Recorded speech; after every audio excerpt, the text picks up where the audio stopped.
Mark Twain said that there are 1,000 excuses for failure, but never a good reason. Why are some people more successful than others? Why do some people make more money, live happier lives, and accomplish much more in the same number of years than the great majority? What is the real secret of success? Often I begin a seminar with a little exercise. I ask the audience, how many people here would like to double their incomes? Almost everyone smiles and raises their hands. I then ask, how many people here would like to lose weight, get out of debt, achieve financial independence? Again, everyone smiles, some people cheer, and they all raise their hands. Then I say, wonderful. These are great goals that everyone has. We all want to make more money, spend more time with our families, be fit and trim, and achieve financial independence. Not only do we all want the same things, but we all know what we have to do to achieve them. And we all intend to do those things sometime. But before we get started, we decide that we need to take a little vacation to a wonderful fantasy place called Someday I'll.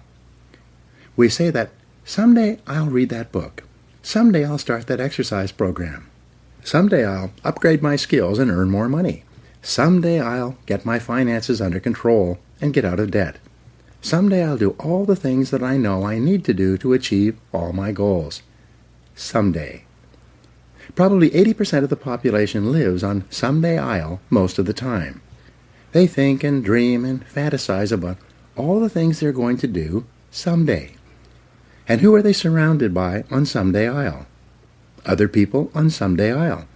And what is the chief topic of conversation on someday I'll? Excuses. They all sit around and swap excuses for being on the island. Why are you here? They ask each other. And, not surprisingly, their excuses are largely the same. I didn't have a happy childhood. I didn't get a good education.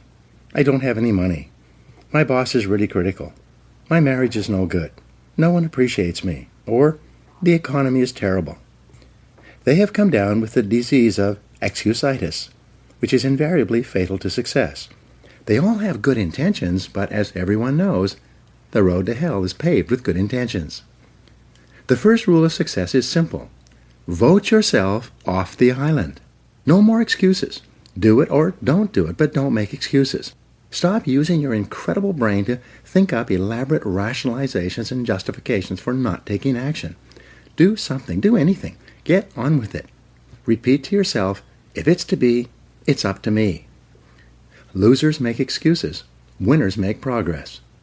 Now, how can you tell if your favorite excuse is valid or not? It's simple. Look around and ask, is there anyone else who has my same excuse who is successful anyway? When you ask this question, if you're honest, you'll have to admit that there are thousands and even millions of people who've had it far worse than you, who have gone on to do wonderful things with their lives. And what thousands and millions of other people have done, you can do as well, if you try. It's been said that if people put as much energy into achieving their goals as they spend making up excuses for failure, they would actually surprise themselves. But first, you have to vote yourself off the island.